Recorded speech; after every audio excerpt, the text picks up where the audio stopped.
afternoon, everyone, and welcome to the July 2020 online edition of Readings. Yes, come rain, come shine, or COVID-19, literature must go on.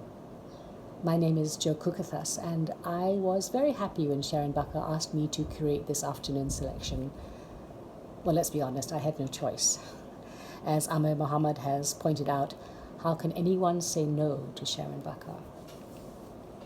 Anyway, about this afternoon's selection, I count among the writers this afternoon two of my nearest and dearest friends, Kamrazlan and Na'a Murad.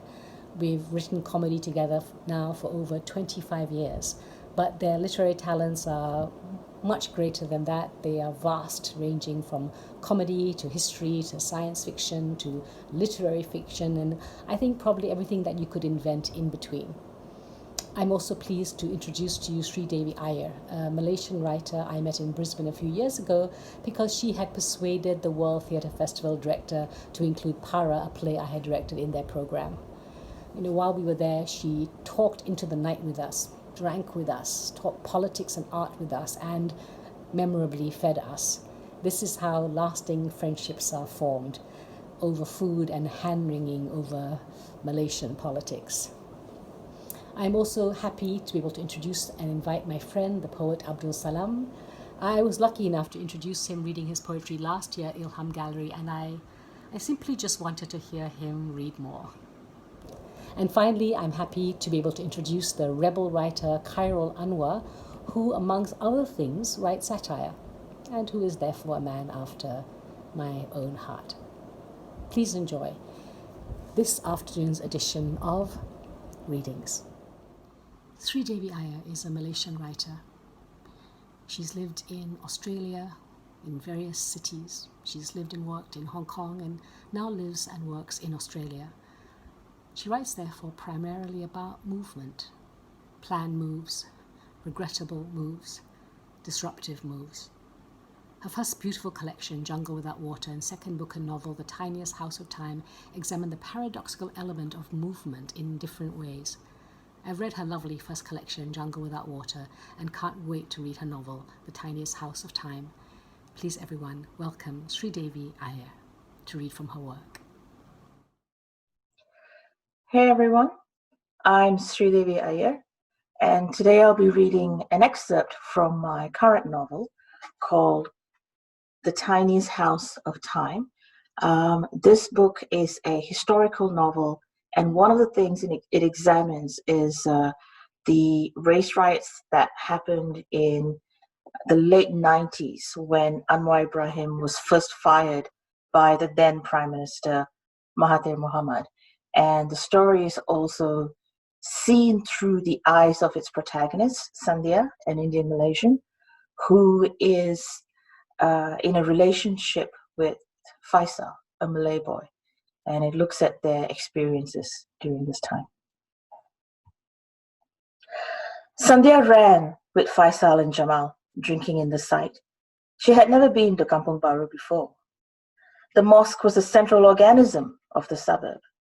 All the houses were wooden and on stilts, just meters away from the city's skyscrapers. Once they reached the mosque, Sandhya noticed the twin towers. They loomed up in all their gloomy monstrousness. The sudden invasion of population into the tiny streets alarmed the sleepy suburb. Apart from the regular residents, there were bystanders and women and men who had only been out shopping. They ran to the mosque for refuge. Faisal dragged Sandhya up the steps. He had rightly guessed her resistance to entering a Muslim place of worship, a result of a lifetime of being told she couldn't. She was borne up by the press of the crowds, nevertheless. The cheers and chanting started as more poured in, pockets of people coming up with their own. La ilaha illallah, Undur Mahathir! The building looked ready to burst, and the three of them remained at the outskirts, swaying with the throng. Sandhya was aware of still more filing in, stopping all gaps with humanity. Houses, roofs of cars, benches, trees, anything that one could sit on, hold on to. Reformasi! Reformasi! Damp, hoarse, and slightly feverish, Sandhya attempted to shout, but it came out a sputter, and she coughed. Faisal yelled in full force next to her, at one point letting go of her hand to punch his fist in the air. She hung on to his shirt. This time, the response was quicker. There were no sirens, just a sudden parting of the crowd, a rough push from the middle that rippled all the way to Sandhya at the mosque perimeter. Faisal and Jamal nudged her to hang on to one of the steps leading on to the mosque so she could get a better view. Orange helmets, batons, water cannon tanks. Sandhya sighed. Rifles. I think they're armed, she said to Faisal, who looked up at her quickly. She realized she'd spoken too loudly. Those around them had heard her words. They exclaimed and pushed each other in mild panic. It's a mosque. I'm sure they won't do anything. Faisal amplified his voice. Dengar sini, an FRU officer bellowed into a megaphone. Listen here. We don't want to do this, but we can if we want to. You know this is illegal. No assembly of more than 3. Disperse, all of you. Disperse, now. Not a soul stirred. The Petronas Twin Towers twinkled, merry in the oncoming twilight. The assault started on the other side of the crowds, from the street. Stones, bottles, picked up from everywhere, maybe even the ground, a kind of belated revenge for the beatings at Jalan Tuku Abdul Rahman. The stunned FRU officers actually seemed to retreat for a few minutes. Sandhya craned her neck. The protesters made a massive move forward towards the FRU as if to ensure victory. Sandhya felt a sudden relief below her knees and realized they had been pressed on by 5 men who had now thrust themselves forward, following a crowd about to turn manic from fear, adrenaline, rage, and sheer exhaustion. The gushing sound was now familiar. The water cannons were unleashed on the oncoming crowds. Some still advanced undeterred. If the force of the cannon pushed them back, they merely picked themselves up and continued forth. Then they screamed. They ran in all directions, splitting into streams. They bumped into other protesters, other FRU officers, unable to distinguish between them. The mass moved towards perpetrator and victim alike, sometimes right into the foray of swinging batons, welcoming the pain as a distraction. Fucking bastards, said Jamal. They've mixed acid in the water. The press of humanity was now back on them.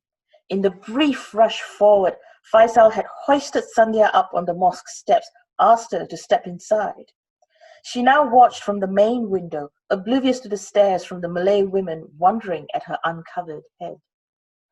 Balls of smoke had been fired into the air. Nameless faces that poked out of houses and cars withdrew and shut their windows. The mosque's windows were gaping holes, the glass shattered from countless incidents in the past weeks. Sandhya coughed and sputtered with the rest, wishing at that point that she did have a tudung to help cover her nose as the other women were doing. See, that's why, if you had a headscarf, you wouldn't have this problem, one of the ladies said to her in Malay. Sandhya paused, regarding the wound for a second, then burst into a laugh. She heard no mirth in it, and it made her stop. The air became thicker with the tear gas, new arcs of smoke materializing all the time. Nobody got near the water cannons, although the FRU batons worked overtime, finding sinew and bone anywhere and everywhere, uncaring of guilt or fault. The boys were just under the window, and Faisal kept looking up to check she was okay. And yes, now she could make her friends out, barely, as she looked to where Jamal had pointed. Ida and Noor. She could see both of them on the street, a little by the left of the mosque, trying to flee. Watery-eyed, unsteady gait, their noses semi-covered by handkerchiefs and headscarves. Their faces crunched. They probably mirrored her, Sandhya thought. I'll go and get them, said Faisal. What? Sandhya said. They'll be safer in the mosque. You're crazy. I'll be fine. I'll just have to catch their eye. Catch their eye? Have you any idea how many there are on the streets? Without a word, Faisal began to move. He hadn't even waited for Jamal. Jamal fidgeted, wiping his eyes, breathing into his hand. He threw an apologetic look up at Sandhya and plunged into the crowd after Faisal. Jamal! Where are you going? Oh, they've all gone mad. Jamal! He paid no heed. Sandhya turned around to the sea of faces looking back at her, waiting to see what her next move would be. Nobody moved an inch. They were too safe. There wasn't space to put a foot forward. She turned back to the crowds outside, cursing and praying at the same time. She jumped. Once she was in the melee, everything blurred. The cannons were much further off, but not being used anymore. The protest was now routed. People ran, shops closed in fear, black smoke came out at 2 random spots. Sandhya kept tripping over things: shoes, umbrellas, bicycles, even a walking stick. She choked and coughed, walking through what deceptively looked like morning mist. More sirens, different this time. She tried to place the source. Buses and vans, unmarked and unpainted, pulled up around corners. Regular policemen stepped out with sky blue uniforms and 4-foot rifles. Her vision by now was a constant blur, and her eyes burned as she unblinkingly looked out for Faisal. She was certain she had spotted him. He was now talking to Ida, and Jamal was on his way towards him, bending and jogging to escape the smoke. The memory of it came much later to Sandhya. The sudden turn to her right at the sound of shouts, the lone Chinese man looking on, bewildered, a little shattered even. A non-Malay on Malay territory. He couldn't pass off as something else, something other than he was. A Chinese man was a Chinese man, no matter where you found him. In a second, 3 policemen surrounded him. 2 of them pulled his arms back and handcuffed him. Another slapped him across the face before they pushed him into a police jeep, where they hit him again. Arrested. The word jangled in Sandhya's foggy mind, and she turned to find Faisal with renewed purpose, moving forward, though she felt she was still at the same spot. She didn't seem to be getting any nearer. All 4 of them were still running, but Faisal seemed to turn back, looking at the mosque. Sandhya saw a woman being dragged away by her hair. Faisal! The cry was of his own volition, seeking protection. Faisal turned, trying to place the voice. Jamal and Ida and Noor hadn't noticed. Faisal! Ah, Sandy! He'd seen her.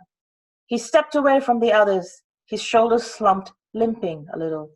There were still people on the streets, but all fight had gone out of them. It was time for shelter, for recuperation. It was over. Sandhya tried to force a smile.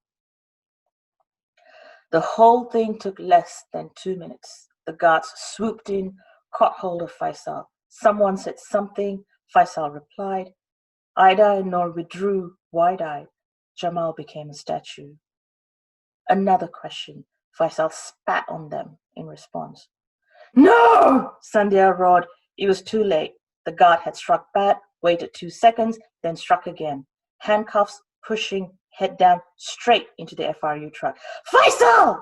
Ida and Noor were now beside Sandhya. The truck growled away, snaking through obstacles. Sandhya ran after it for a while a guard struck his forehead with his rifle butt. Faisal! Faisal! As a last cry of triumph, the FRU emptied a round of shots into the air. Thank you very much. I'm pleased to welcome another one of my oldest friends, Na'a Murad, who works in film, television, and theatre, but has always wanted to write a novel. In fact, he's tried to write this particular story twice. If writing a novel is like parachuting, he says, then the COVID-19 pandemic pushed Na'a out of the plane. What Na'a will be reading is from a story called The Island of Many Doors. It isn't a book yet, he says, more like words on an iPad that aspire to be a book. Na'a has 2 more chapters to go. For myself, I would say that sounds pretty much like it is a book. Please, everybody, here's Na'a Murad reading from his book, The Island of Many Doors. Chapter 1, Pulau Pintu. The boat was anchored 2 kilometers off Pulau Pintu, an island that was itself anchored to the sea floor, an equidistance between Sumatra and the Western Peninsula of the United Malayan Territories. On board, big, serious men were dashing about, doing what looked like very urgent work, with serious-looking devices. Devices that perhaps only a handful of people on the whole planet could operate or even understand. All in all, the men on the boat looked very impressive, though their leader was the most impressive of all, a woman named Kastatri Disseru Feon. It was hard to explain why she was more impressive than her companions, because she was tiny compared to the men. She just was. Unlike most of the men on the 15-meter boat, she wasn't engaged in any activity other than staring at a stretch of sea between them and Pulau Pintu.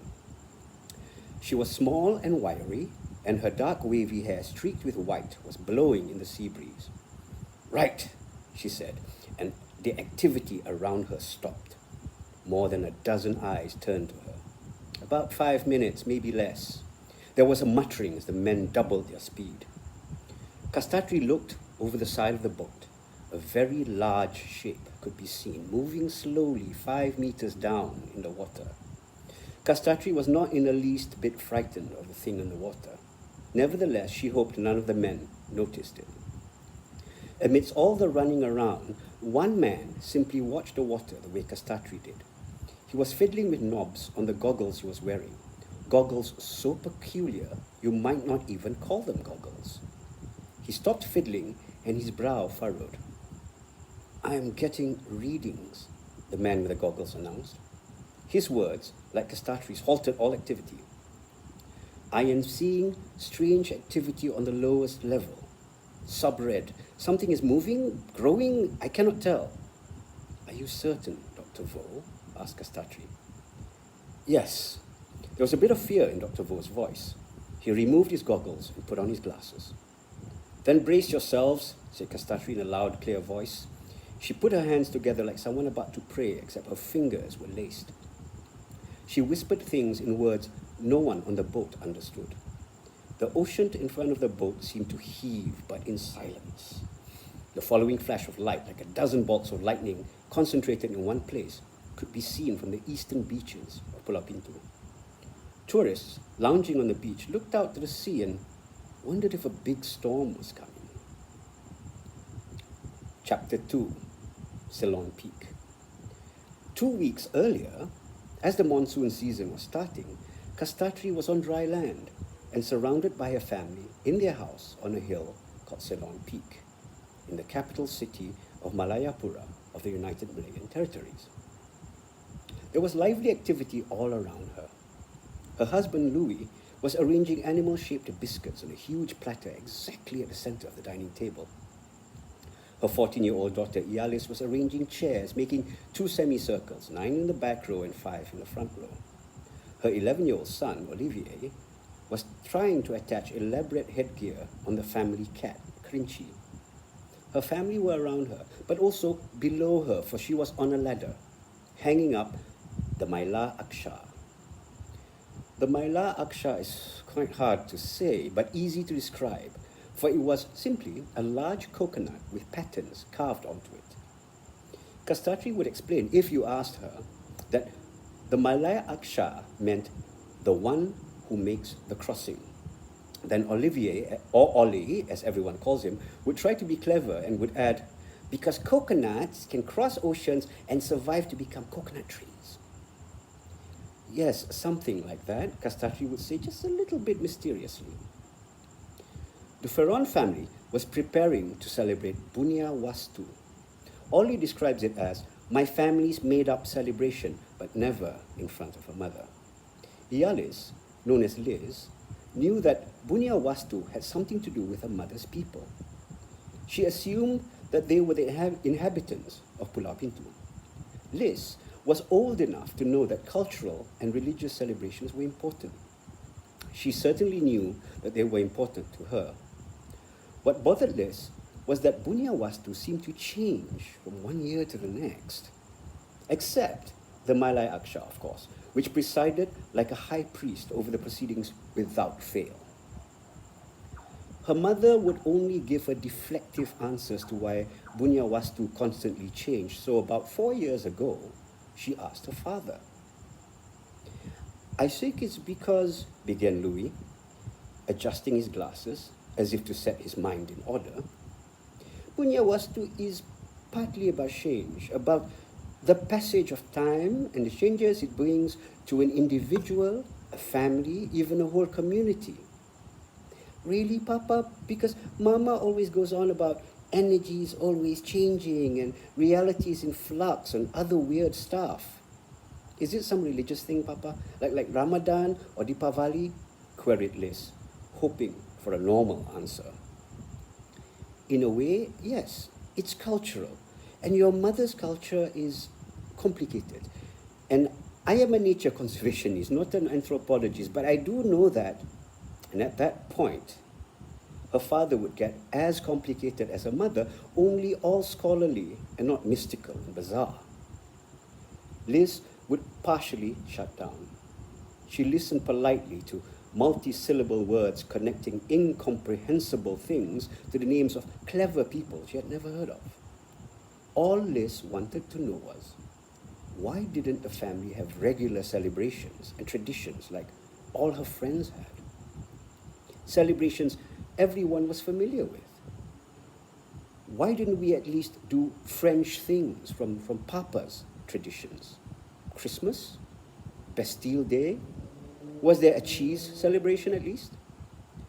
But ultimately, she simply wanted to know, who was she? Where did Yalis Ferron fit in this complex world? Louis knew Liz felt this way, and soon so would Ollie.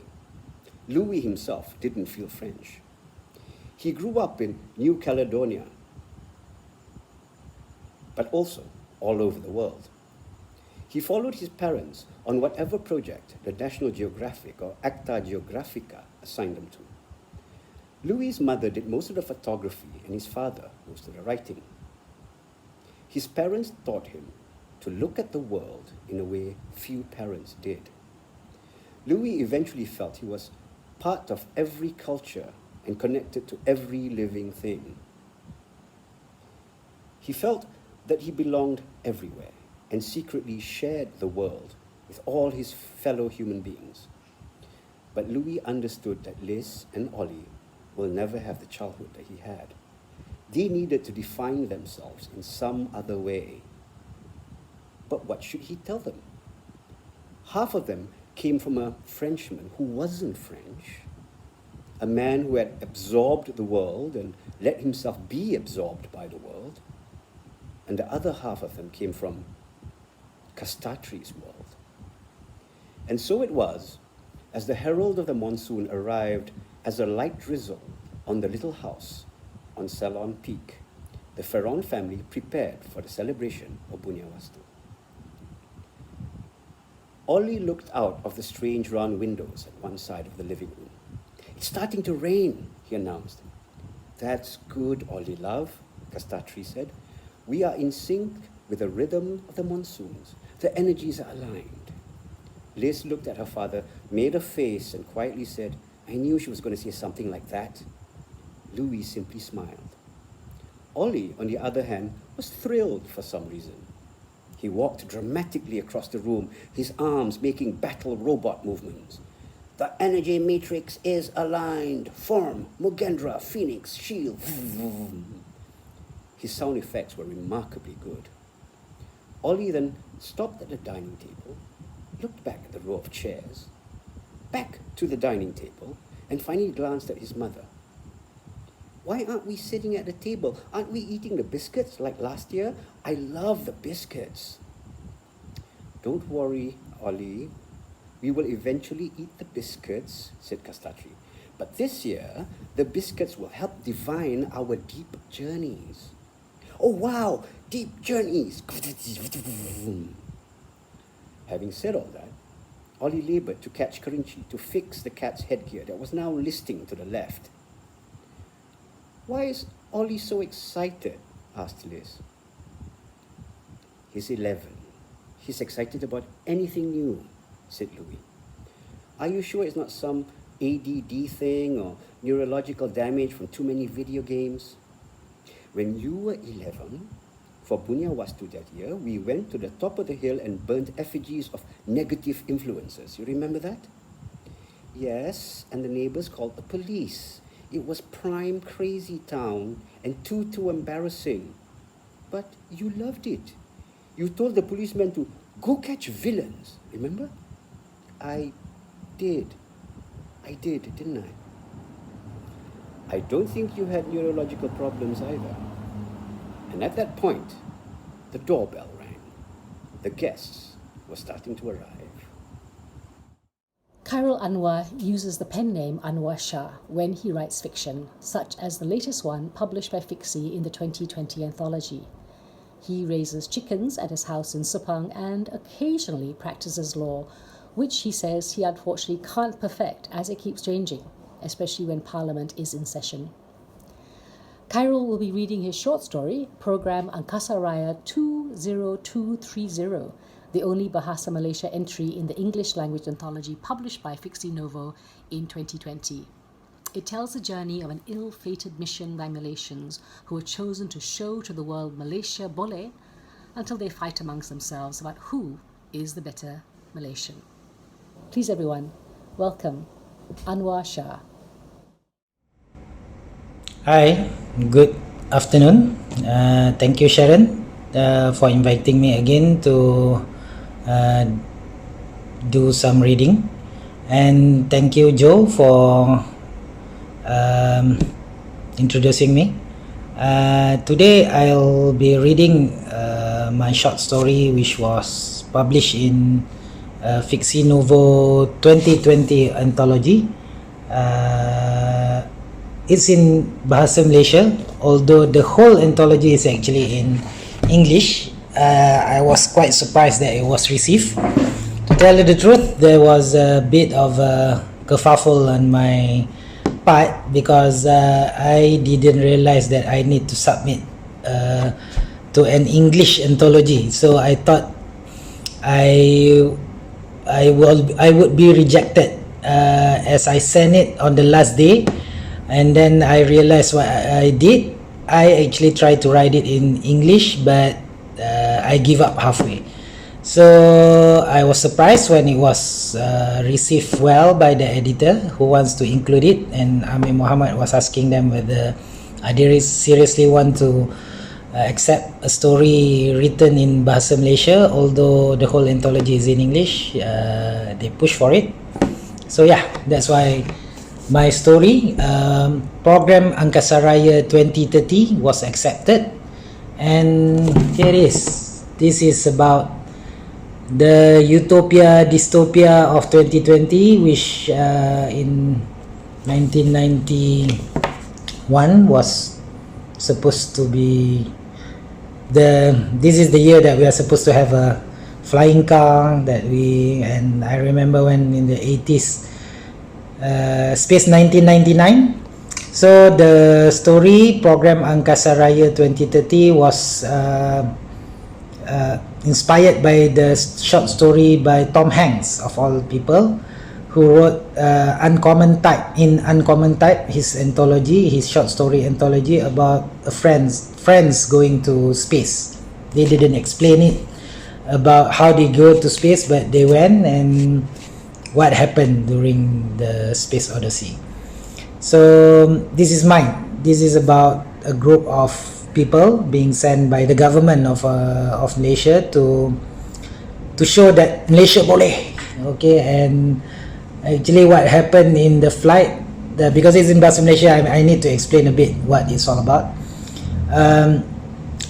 The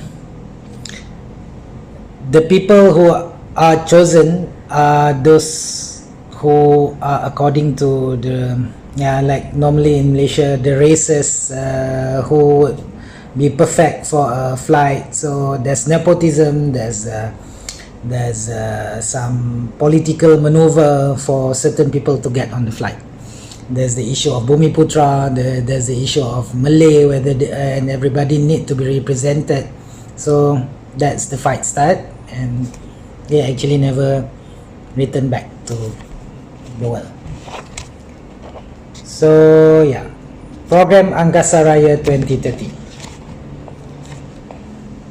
10 saat lagi, umum Tihwat yang terus mengira ke belakang ke nombor 1 sebelum menekan butang yang melepaskan enjin yang membantu mereka melepasi orbit bumi. Apabila enjin yang berat itu terlepas, kapal angkasa Merdeka Raya menjadi lebih ringan. Mereka bertepuk, termasuk pengawal misi di Balai Angkasa Raya Pulau Labuan. Ketua Pengarah Program Angkasa Malaysia Raya 2030 2030 Tan Sri Shah Jehan tersenyum dan duduk di kerusi empuknya di bilik khas yang disediakan untuknya. PA-nya yang jelita, Sausania, telah dipilih di kalangan Ratu Cantik Sabah pada tahun 2028. Sausania menghilangkan Tan Sri kopi sambil berkata, "Puan Sri ada telefon dari London tadi mengucapkan tahniah. Tetapi saya telah memberitahunya Tan Sri sedang dalam bilik operasi memastikan saat kritikal projek ini berjaya." "Bagus, pandai kau ini jaga aku. Petang ini kita jadi pergi beach dengan kawan-kawan kat you kan? I tak pernah pergi pulau di area Sabah ni. You jadi guide I lah, ya? Speedboat tu mudah je nak handle." Tan Sri Shah Jehan menyatakan sambil tersenyum, "I dah beli bikini baru dah dengan kad kredit Tan Sri tadi.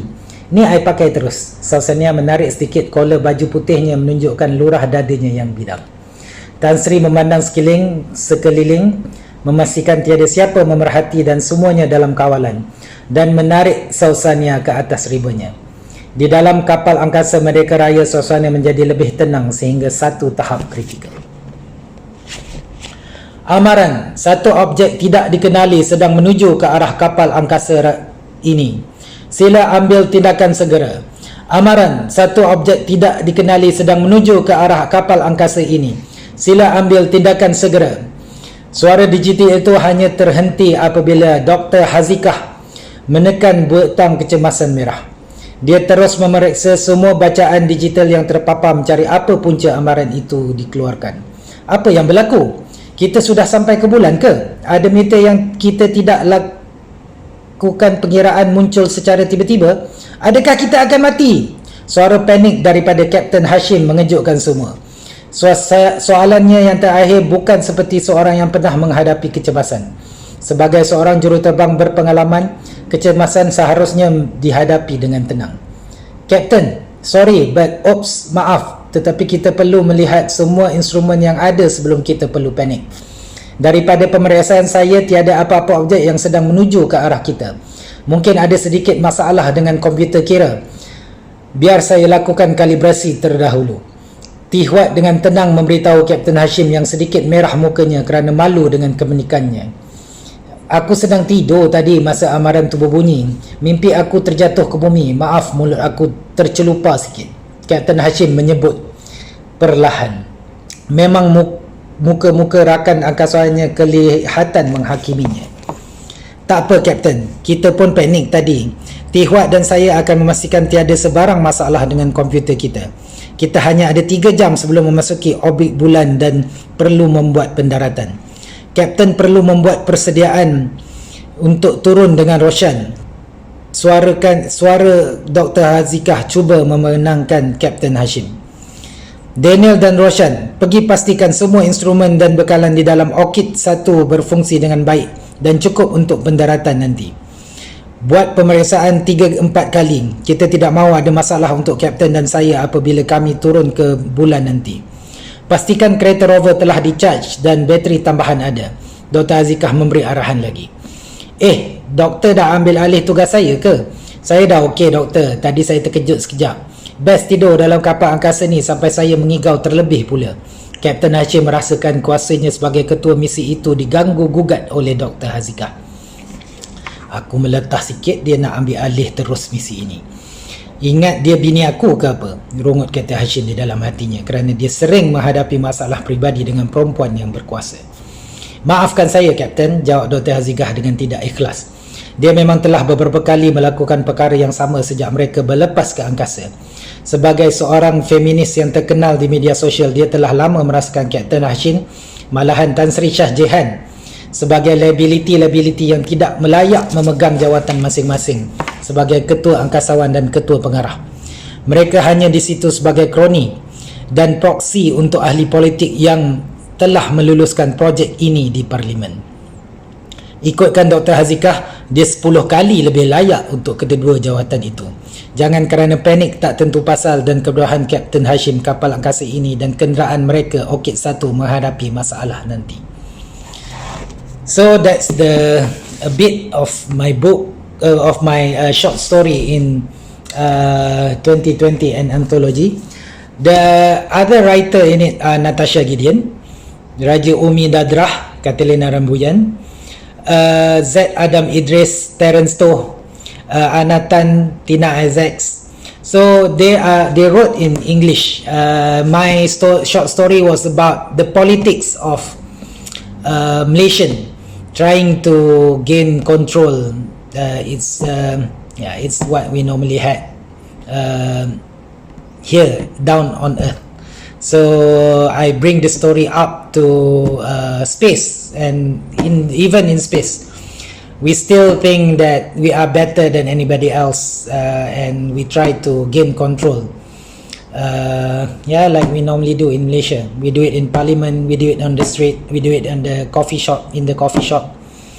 So everybody is not right. The whole space mission was thwarted by people, by those who actually, I don't think it's just Malaysia, it's just about anywhere.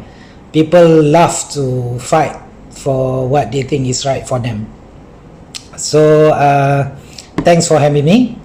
Good evening. I hope you love the whole session of reading for this time. Thank you again. Goodbye. As I said earlier, Kam Razlan is one of my oldest and dearest friends. He's a writer and broadcaster, host of BFM, A Bit of Culture, author of the wonderful novel Confessions of an Old Boy. He writes for the Instant Cafe Theatre Company. He calls himself an ex-filmmaker, maybe because he's realised his true career path is as a writer. I would concur. He's currently writing a non-fiction book about the world into which his Malay and Welsh grandparents were born, the 1890s, and it's called Why Women Weep. Or alternatively, he may call it the world's greatest aeronautist.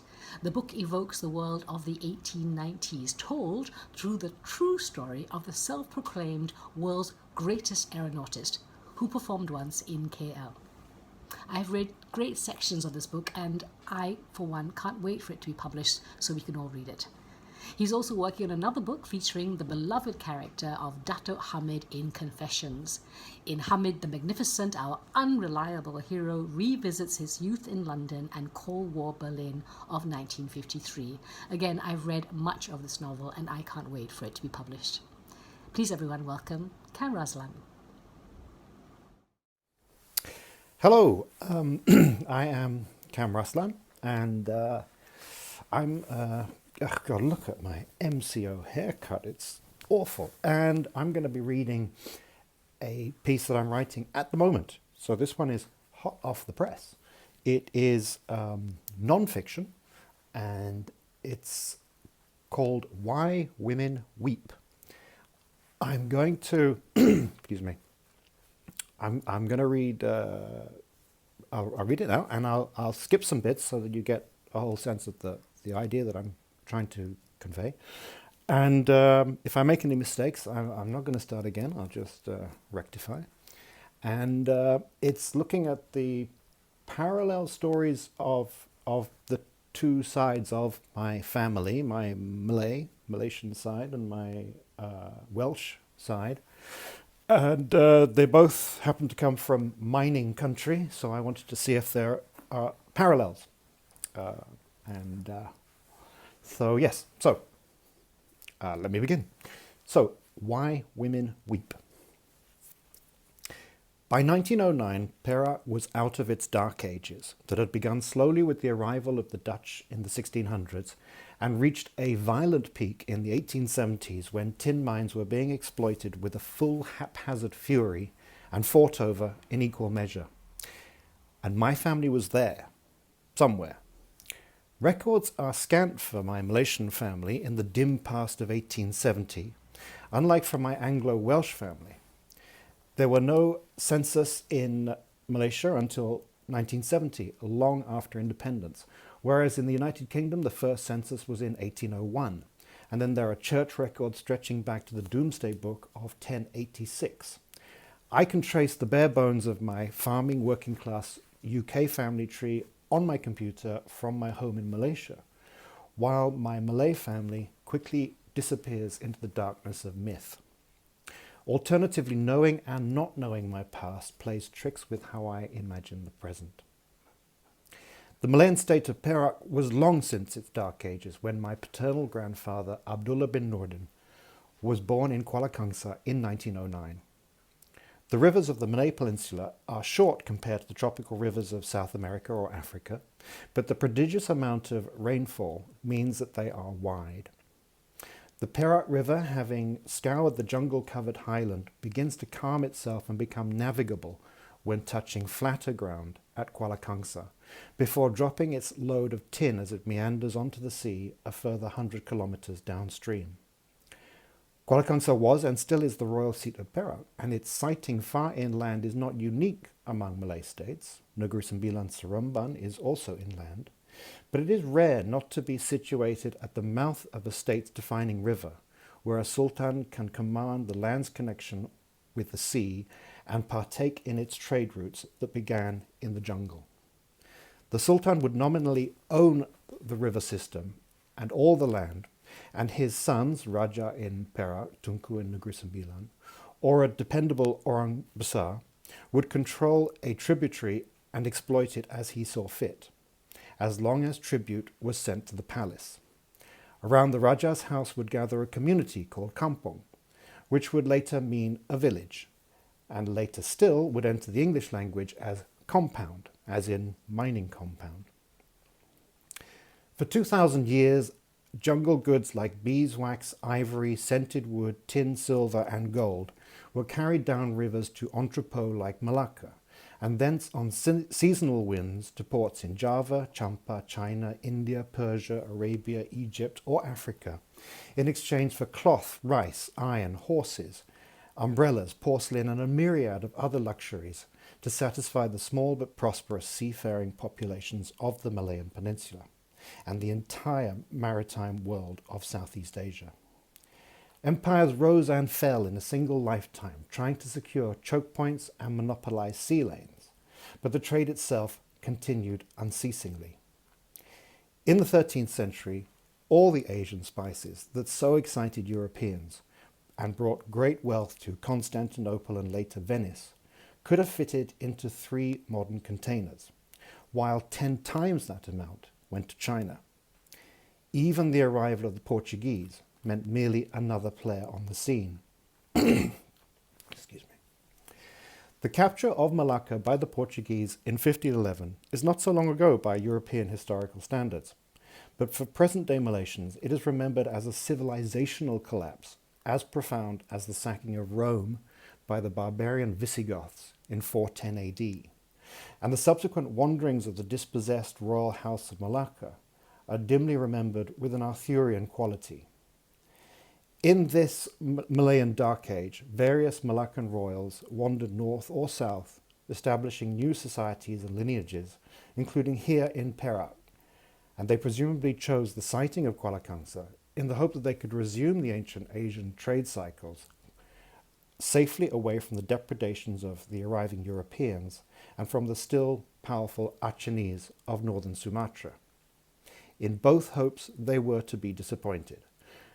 But in the early 1600s, Perak security was augmented by the arrival of new wanderers, the Bugis.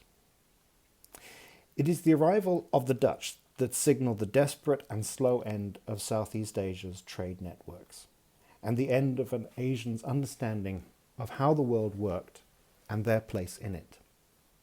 Unlike Rome, Southeast Asia was not sacked in a single day, but the economic, social, and psychological impact must have been as profound as had been the sight of Roman legions abandoning Britain in 410 AD.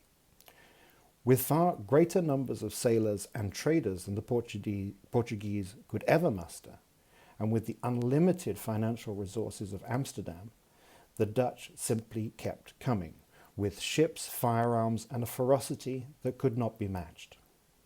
Without any serious competition, the Dutch East Indies Company, VOC, executed the sensible, if astonishing, plan to not only capture the trade markets, as the Portuguese had done, but also the source of the spices and of more impact, the distribution. In the Dutch vision, indigenous Asian shipping was no longer required, and they were swept from the seas. Denied access to the sea, the Malays turned their gaze inwards, to the land, something they had never done before. When once horizons had been limitless, and mostly men had travelled for trade with a sponge-like acquisitiveness for culture, language and food, and while mostly women held court at the markets, Malays now huddled on the land. In 1600, the Dutch eviscerated the great Bugis city of Makassar in southern Sulawesi. Being made entirely from wood, it couldn't have looked like a real city, like Amsterdam or The Hague, so its destruction was easily achieved, and the Bugis began their wanderings. There undoubtedly were Bugis women, but in the Asian imaginings there are only Bugis men, master traders with a taste for slavery, dispersing throughout Southeast Asia, lending their muscle or capturing valleys and kingdoms, just like the 5th century Angles and Saxons who had turned southern Britain into England.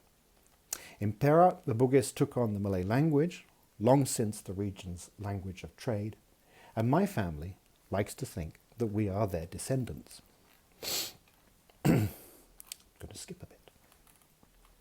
Flickering trade embers may have survived in neglected spaces like the Sulu Sea, and individual young men, Malay men, were sailors on European or American merchant ships, travelling to ports like London or Nantucket. But by the mid-1800s, Southeast Asia and Perak had long since lost touch with the sea, and sailing as a way of life was a forgotten art. But then again, my paternal grandfather's Kuala Kangsar was sitting between two of the largest tin fields in the world.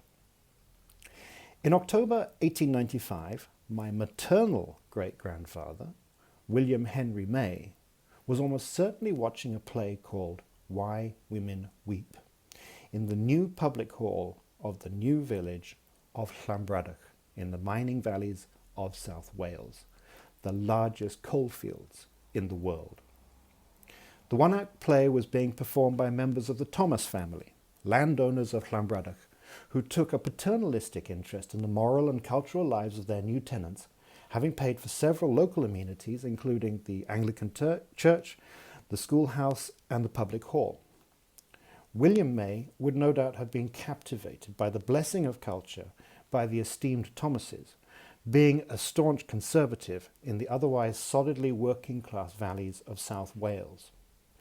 Just 3 years earlier, the Thomas family had received the annual rents for Llanbradach from sheep farmers in a pub in Ystrad Mynach. But now their stretch of the Rhymney Valley was being exploited by the Cardiff Coal Mining Company and drawing in hundreds of workers from Wales, Ireland, England, and even Italy. Originally from Bath in England's Somerset, William May had moved to Pembrokeshire, the most English of Welsh counties, where he married Martha Lewis. And thence they moved to the new coal mine of Llanbradach, where he worked above ground as a coal inspector, reading his books and dreaming of a life on the stage. A hopeless dream for any man in industrial Wales. But he must have felt blessed for the thrill of theatre to come to him and be performed by the Thomas family, the Rajas of Llanbradach. Why Women Weep was an unusual choice for the Thomas family to perform in Llanbradach. The farce, set amongst the casinos of Monte Carlo, illustrates that women weep in order to get what they want, be it jewellery or for a wastrel husband to amend his ways. It more obviously illustrated the lifestyle the Thomas family could now afford than anything the miners of Llanbradach would ever experience. A village where women had many genuine reasons to weep. At some point around 1895, William and Martha May's first child died, falling down the stairs in their tiny home on Tinnycraig Road. And it may have been this event that introduced Martha to gin. In 1895, while the coal mine shafts were being dug ever deeper under the Rumney Valley, and while William May was watching Why Women Weep, my paternal great-grandfather Noordin was in another of the world's great mining zones, the tin mines of Taiping in Perak. To the east of Kuala Kangsar, and looking a lot like a traditional Chinese watercolor of the limestone valleys of southern China, was Perak's Kinta Valley and the town of Ipoh. To the west of Kuala Kangsar was the town of Taiping, Perak's administrative capital, and a town which, at that time, was surely destined for greatness. Well, that's all I'm going to read today. Thank you very much. I've written more, and I'm continuing to write more. I wrote 250 words just this morning. And eventually it's going to be an opening chapter for a bigger book, most of which I've already written, looking at the world of the 1890s, the world that my grandparents on all sides were born into. And it's taken quite a lot of research, but it's great fun. Research is fun. Writing is hell, but research is fun. So thank you very much, and goodbye. Abdul Salam is a Syrian poet and freelance photographer who's been living in Malaysia since 2013. He's performed at Ilham Gallery, Georgetown Literary Festival, Refugee Festival, and other places. Last year, he won the second prize in the Migrant and Refugee Poetry Competition that's held annually in Kuala Lumpur. Abdul Salam started writing at the age of 17, but since the very first day he arrived in Malaysia, his life changed, and so did his poetry. It found itself a new home and a new realm of experiences and ideas to explore. His poems focus on things like exile, hope, the uncertainty of the future, his relationship with the past, and sometimes love.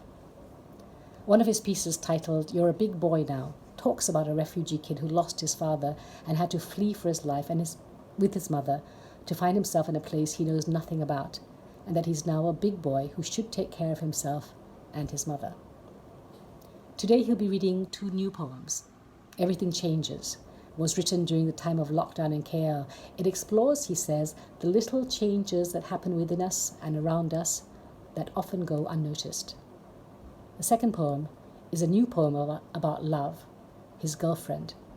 He writes, "This is probably my first love poem that I wrote since I came here." Please everyone welcome Abdul Salam. Hello everyone, my name is Abdul Salam and I'll be reading two poems today. The first poem was written during the first few weeks of lockdown in KL, and it talks about the little changes that happen around us and within us that often go unnoticed. So here is Everything Changes. Everything changes, the voice inside says. The taste of the night breeze, the shape of the stars and their chaotic locations on the map of the sky. The pain changes too.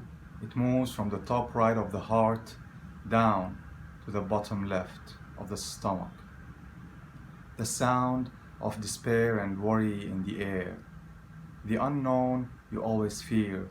The laughter you never cherish. The smell of your favorite place. And the sinking ship of memories changes. Everything changes. Every step you take towards your ever-changing dream. Every poem you start writing. Every door you knock or have knocked. Every window you ever gazed out through its mirrorless glass changes. If you open the same door again and again, you will end up somewhere else, somewhere foreign. If you look outside at the same view again and again, you will see how everything changes. Like the tree you say good morning to, the sea you seek refuge to, the tranquility you feel when the sun rests its head on the endless chest of the horizon, and the shore sand you secretly bury your doubts into.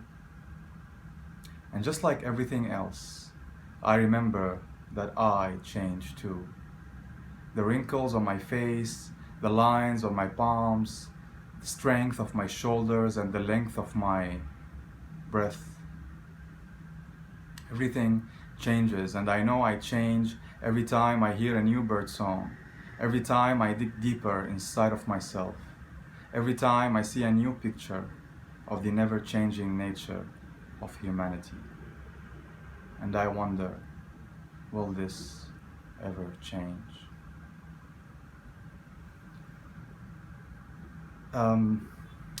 The second poem that I'll be reading is quite new. I just finished it 2 days ago, and it's probably my first love poem that I wrote since I came to Malaysia. And it's called Not a Love Poem.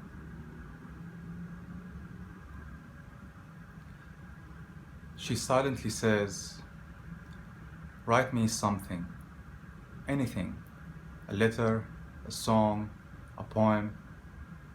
You say you're a poet, but you never wrote a love poem before. And those who do not write for love, what do they write for?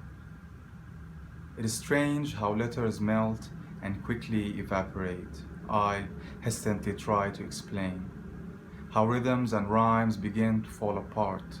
How words shrink and dissipate when I touch your hair. How my hands turn into hard cement when I feel your blood flowing in my veins. I don't know how or why, since your heart breathed life back into mine, I lost the track of language. The river of metaphors dried out, and I forgot how to say things like, I love the way the ocean rests in your eyes, and how they console the sadness in mine. I love the way your lips take away the paleness in mine, the way you manipulate time and convince it that it's just an illusion. Since I met you, I became that child again, a naive boy who believes in love and all those silly things, who does not know how to sing a lullaby, speak a love word, or write a single line. So teach me how to love again, how to stitch the clouds into your bed, how to lay the moon underneath your head, how to gather the fields of roses from your body and extract their aroma, the perfume of your skin, how to make the stars fall in your palms, and how to turn ashes into fireflies. Darling, I'm not a poet anymore, and this is not a love poem. I'm just a young boy trying to learn how to say, I love you forevermore. Thank you very much, and hope you like them. Well, that brings us to the end of readings in July 2020. I hope you enjoyed listening to those readings as much as I did. And for the work still unpublished, I can't wait for them to be published. And for those of you who haven't read the books which have already been published, please go out and buy them. They're available, and it'll be lovely to read the works in full. I want to say thank you to Sharon Bakar and also to Param for all the work they've done behind the scenes, Param for having put together all these videos, and Sharon for just having sustained readings for all these many, many years. I want to also say thank you to the readers and writers for today's program. Anwar Shah, thank you so much. Kam Razlan, of course. Sri Devi Iyer in Australia. Na'am Murad and Abdul Salam. Thank you so much for spending your time with us also. Those of you who are listening, thank you for spending Saturday afternoon with us, or actually spending whatever time zone or time you're in right now, because of course this is being recorded and some of you may be watching it, who knows, at midnight somewhere else in the world. Thank you so much, everybody, and stay safe, keep reading, and see you at next month's readings. Thank you and goodbye.